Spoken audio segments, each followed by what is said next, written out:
Hey everyone, Patrick Teahan, LICSW, and welcome back to the channel, and welcome back to another role play video.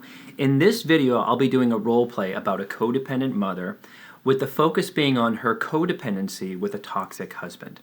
And the role play is between a daughter and this highly codependent mother who is not real about or protects her children from a narcissistic husband who rages. And the focus is not the codependency between the mother and the daughter, although that could be a whole other video roleplay unto itself, as we're just looking at the codependency between the mother and the toxic husband. And in a recent video that I did on flying monkeys, the father in that role play is very similar to the codependent parent that I'm presenting today. He's like the classic codependent soldier for a narcissistic wife in that video, and this is sort of a very similar dynamic with the mother in this video. If you're new to me or new to the channel, welcome. If you find this video helpful to you, you can take a second to hit the subscribe button, the like button, or share the content if you think that it's interesting. And if you find these videos helpful to your recovery, you can support the work that goes into this channel over at my Patreon. And you can also check out my website for childhood trauma-specific handouts, as well as e-coursework that I've made available there. I'll have all the links in the description of this video, as well as my social media links where we can connect. So the scenario is... Here we go, yo. Here we go, yo. I have been dying to do that joke. It's such a dad joke, and I'm sorry. Don't delete me, but I just had to. So the scenario in this video is a daughter calls her mom to try to challenge her about the father's rageful behavior at a recent family event, which is the daughter's sister's baby shower. And I'll run the role play in 3 parts. First is with the codependent mother as the mess of it sort of usually unfolds. The second part is what the same scenario would look like with a healthy mother.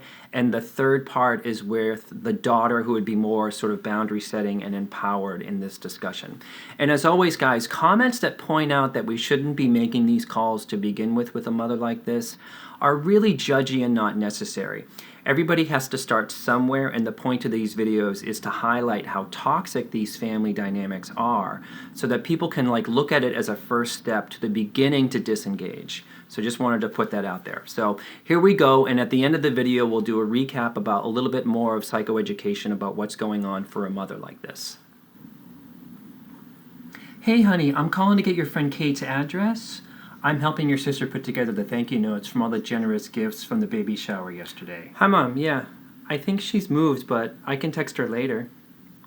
Oh, okay. Can you just let me know, because I'd like to get these out sooner than later. You know me. Yeah Mom, I can get it to you today. You know Mom, did you talk to Dad at all about what he did in front of everybody yesterday? Like the screaming and the swearing about the cars? I don't think you saw that. I had to go cry in the bathroom when he started screaming like that he was blocked in. Oh, honey, he was just upset. You know how he is. He was blocked from all your sister's friends' cars in the driveway and on the street. Yeah, but Mom, he made us all so uncomfortable, and, poor Jill was shaking when she realized it was her car behind his, and he kept swearing and screaming about it. Oh, I think she was all right. She said such lovely things about how we put the shower together when she left. Mom, she was freaked out and left early. Honey, why are we talking about this? I think everyone had a great time. Didn't you?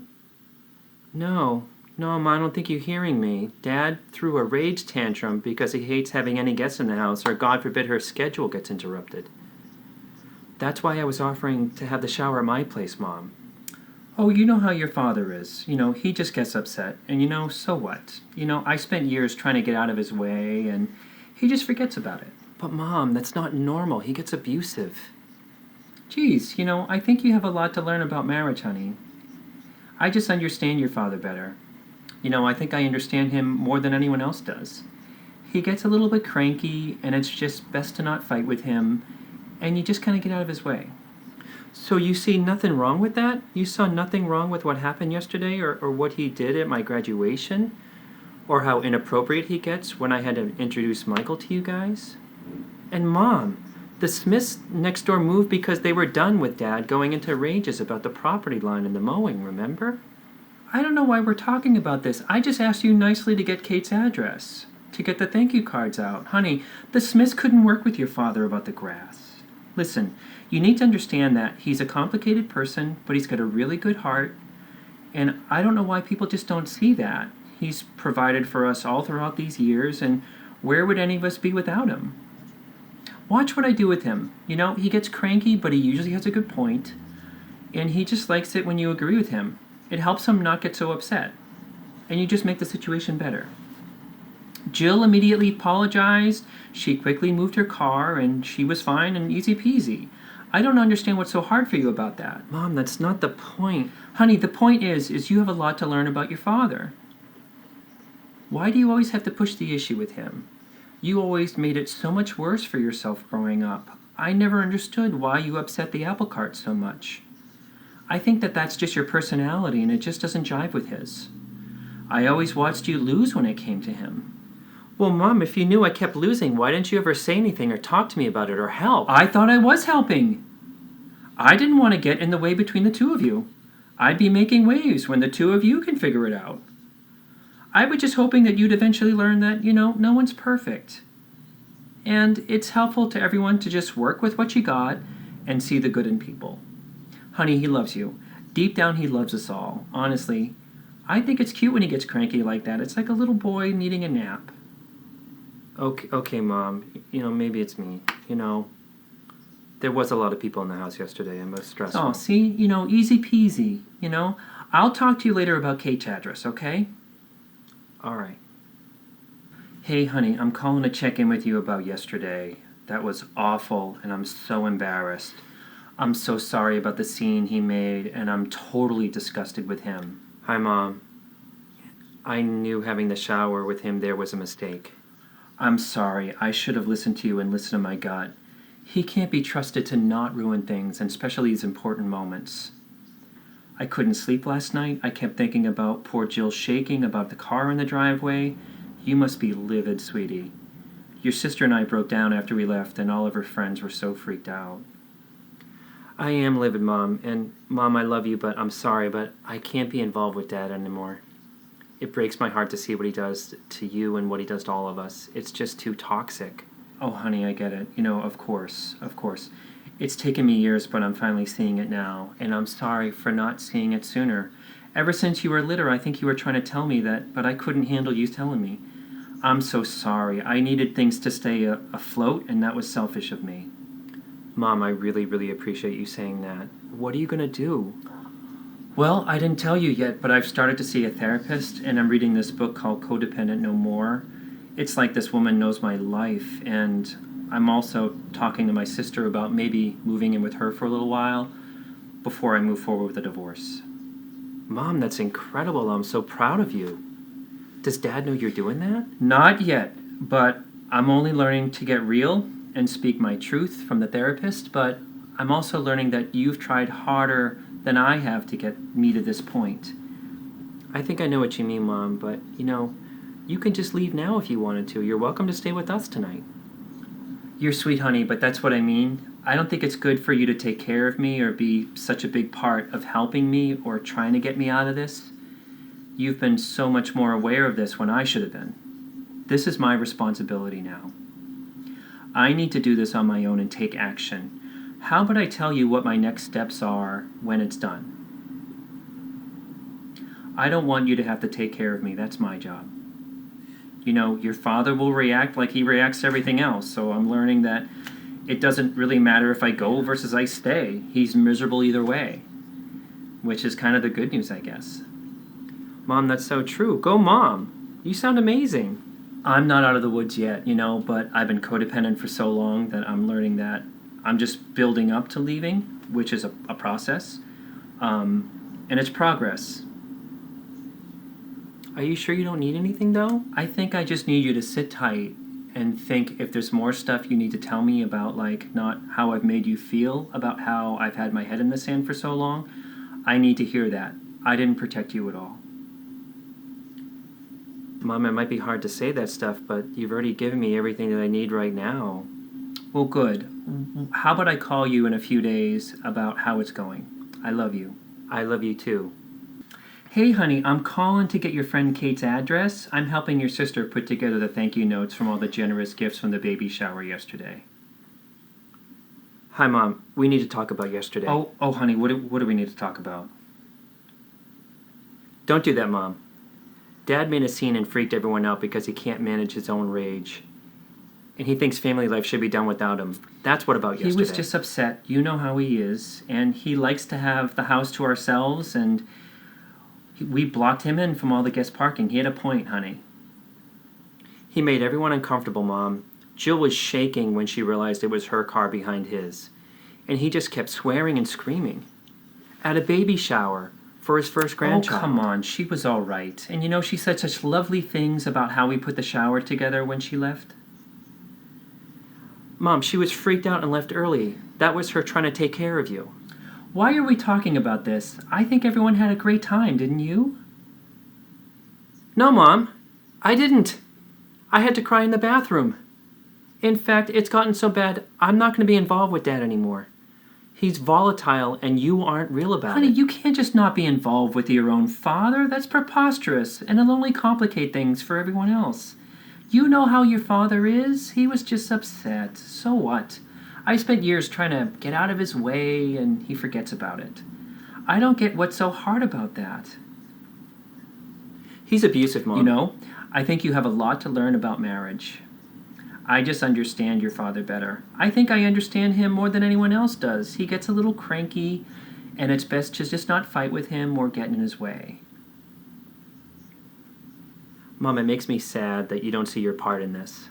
You're codependent, Mom. You make excuses for him, and you don't see how abusive he is. You're fine with him being abusive now, and you were fine all the way through our childhood. Geez, you know, I don't know why we're talking about this. I just asked you nicely to get Kate's address, just to get the thank you cards out. I will say, you've always made things harder on yourself with him. Yesterday, I was reminding everybody to just have a good time and enjoy the moment. How, Mom? Do you think that more onion dip helps distract everybody from the raging lunatic swearing at us about who owns the gray f***ing Camry in the driveway?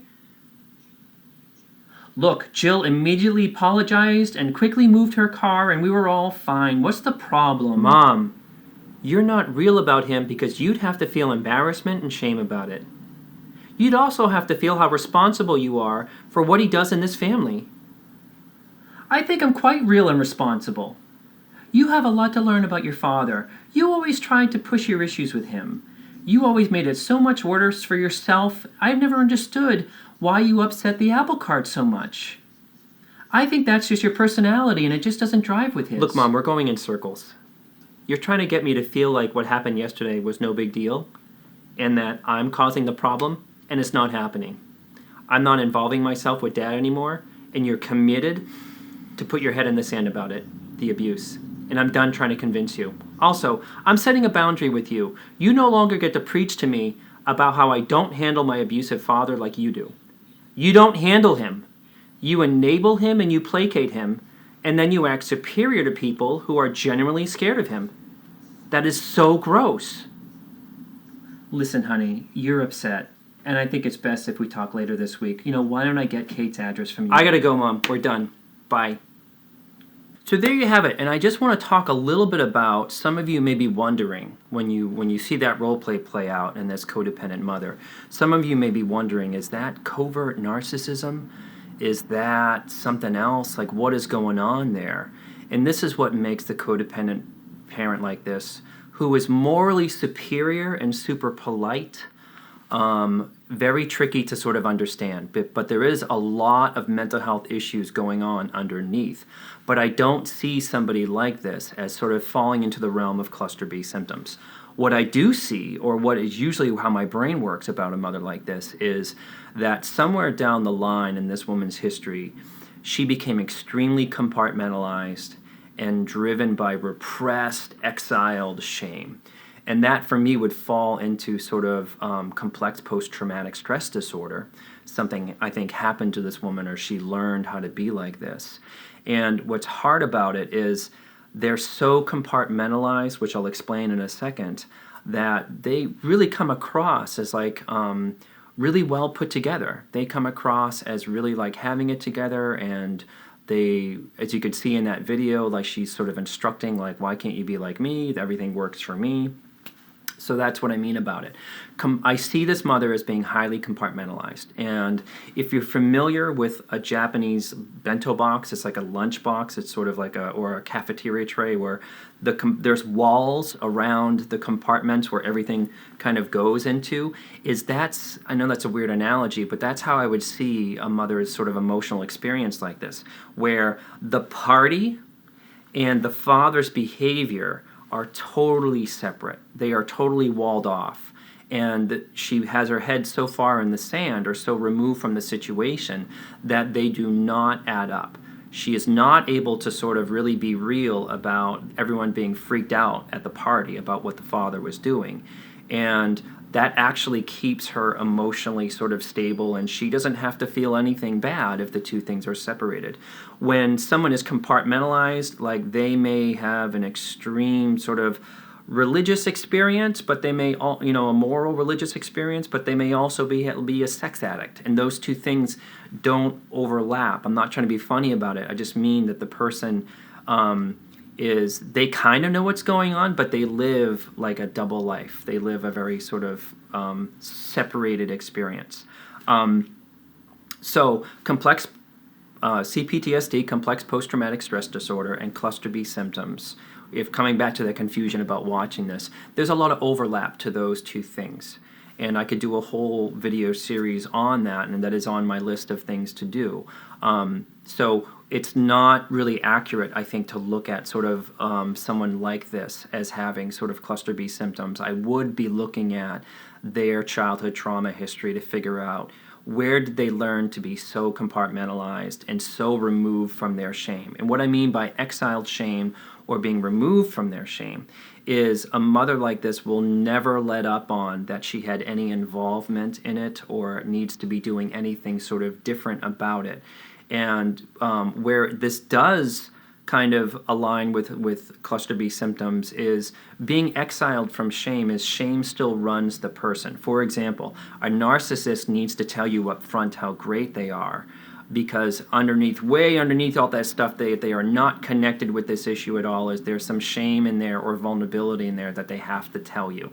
But they will most likely never make that connection between the shame and the behavior and what's driving them. And I see the mother in a similar way to this, is sort of shame being, what kind of shame could be sort of running her is the shame of sort of maybe this mother grew up in an extremely abusive, chaotic environment, or had to pick between a violent sort of mother and another sort of thing that we're picking and choosing, compartmentalize. I know I'm rambling here, but I think that this kind of codependency just doesn't happen in a vacuum. I think that something would have happened to this person, but it's frustrating because they will never let up to anything being wrong about their family system or whatever. Another type of codependency that is similar to the issue of codependency is what I call viciously codependent. Like the mother could have been very attacking with a knife out about like, you respect your father and I can't believe you. And they will even further be more into cahoots with sort of the drama around the narcissistic sort of spouse. I see this in a similar dynamic. Like, let's just say there is a family system. The mother is viciously codependent, and then one of the other family members has a substance abuse problem.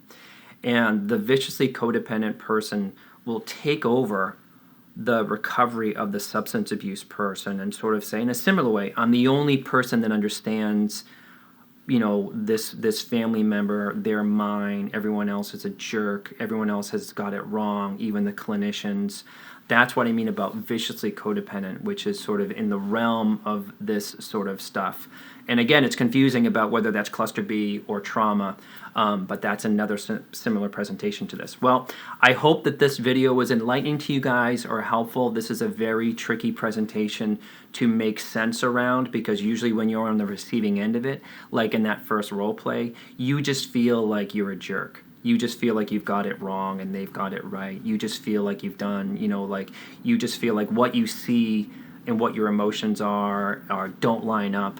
When the daughter was correct to be like, what the F with dad? And the mother just totally took that reality away because she was compartmentalized. So, as always, guys, there'll be a clinical analysis following this video at some point.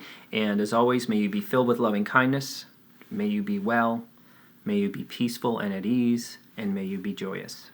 Take care, and we'll see you next time.